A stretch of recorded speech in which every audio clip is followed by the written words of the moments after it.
Duk malam tu, kata orang tua saya, jom kita pergi tahan lagi tahu. Nak cerita jom kita pergi tahan tahu. Pergilah dengan orang tua saya. Tapi waktu tu orang tua saya tak belum pergi orang tua saya. Saya pergi dengan abang saya dulu. Saya pergi dengan abang saya. Waktu tu ayak duk naik. Bila ayak naik ni, kami nak sampai ke candik kami tu, kami buat di atas pokok kasai. Dia tak umpan, dia macam jalar tu panjang tu. Kami buat tatang kasai. Jadi ayak makin naik, kami tahan candik. Bila tahan candik ni, bila ayak banyak, candik tu akan, dia punya daun-daun tu akan masuk ke dalam candik. Dia kena angkat cuci. Lepas tu bila kami tahan dalam candik, buaya ni, sifat dia, perangai buaya ni, dia tak masuk ke dalam candik. Kan bila candik kita akan pacak kayu kan, sampailah ke tepi sungai kan. Jadi kita buat macam bubu kan. Buaya ni dia tak masuk dalam candik. Buaya tak masuk dalam candik. Bila tak masuk dalam candik, kami dengar masa tahan tu, dengar bunyi macam kebau. Bunyi macam kebau, anak kebau.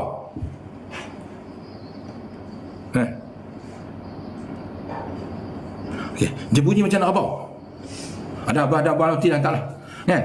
Buaya ni dia bunyi macam anak kebau. Kami tak perasan tu buaya, saya dengan abang saya. Tak tahu ke apa, tahan lagi. Lama-lama buaya tu kami tak faham bahasa.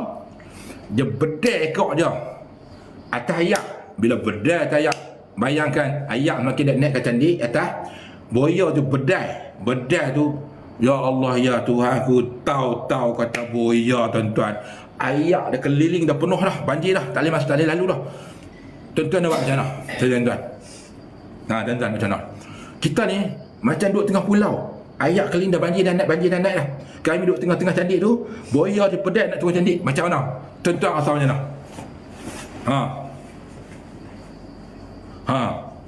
Macam mana nak? Lari tak boleh dalam banjir, keliling banjir ni. Hang terjun je buaya ke hang ni, macam mana nak buat? Malam pula tu, betul malam. Oh tak tahu, angkat dengan candik, angkat cepat dengan candik. Bila angkat saya dengan candik tuan-tuan, kan? Bola api besar, bola 2 biji duduk tengah-tengah. Bila banjir, kita nampak bila banjir penuh banjir ni. Siapa yang duduk Sungai Kasai tahu bila ayat banjir macam mana. Tanah yang rendah tu kan akan penuh macam tasik.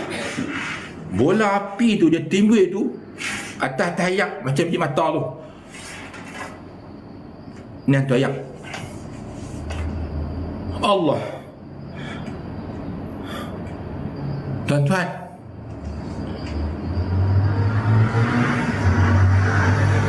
terjun. Kami terjun dengan candik tu. Dia tadi dengan abang saya, kawan tu saya. Terjun dengan candik tuan-tuan. Lari cepat-cepat. Ayak dekat dada, lari cepat-cepat. Mata besar bola tu dia. Lari. Ayak tak peduli dengan buaya. Kami tak heran dengan buaya. Buaya tak takut dah waktu tu. Nampak mata api bola semakin dekat. Bayangkan biji mata besar bola tu atas ayak tasik dia macam tasik berluah tu. Kita nampak benda tu makin dekat. Terjun, kami tak peduli ke buaya tu, lari dengan candik, cepat-cepat jalan tayak. Tu pengalaman. Sebab apa? Nak cari duit tak boleh berah. Buaya pun kami tak takut dia tu. Kampui lari. Jangan kata saya berani ingat, saya apa penakut. Tuan-tuan kalau takut, saya lagi takut. Bukan lari tayak, lari tayak. Sedangkan buaya pedai ayak naik, kami nampak ekor buaya, kami tak peduli. Mata kami besar akan main, lari cepat. Nak cerita dia, susahnya. Umur berapa? Lepas sekolah menengah.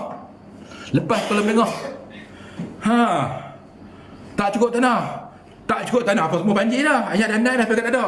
Terkejun lari. Bukan, bayangkan biji mata tayak tu main makin dekat. Tuan-tuan, bercahaya warna merah. Tuan-tuan tak risau kat malam-malam saja tuan-tuan. Tah naga ke, tah ulang ke, sampai di rumah lari cerita ke orang tua saya kata, itulah hantu ayak. Itulah hantu ayak dia kata. Allah. Waktu tu muda lagi. Itulah hantu ayak dia kata. Boya tak ikut kami pun. Acu dia pun tak leave you. Dia pun kata leave you kat Acu. Acu gelak lah. Masa tu kami fikir apa tuan, takut. Bukan kata kami berani. Tapi nak cerita tu lah pengalaman-pengalaman yang saya lalui tuan. Susahnya kenapa nak hidup untuk hari seterikutnya.